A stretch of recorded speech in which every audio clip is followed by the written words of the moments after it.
Hi, my name is Keith Jones. I'm a volunteer at the Pantry, which is supported by Cwmaman Town Council.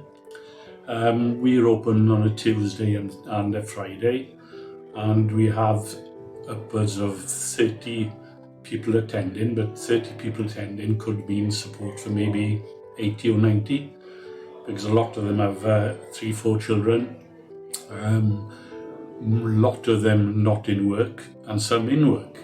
A lot of people on benefits, and they appreciate the help we give.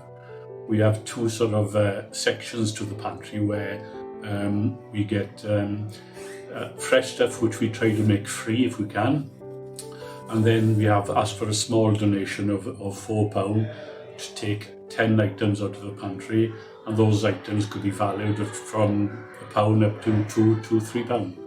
So it's good value for anybody who comes, and it's much needed in the community.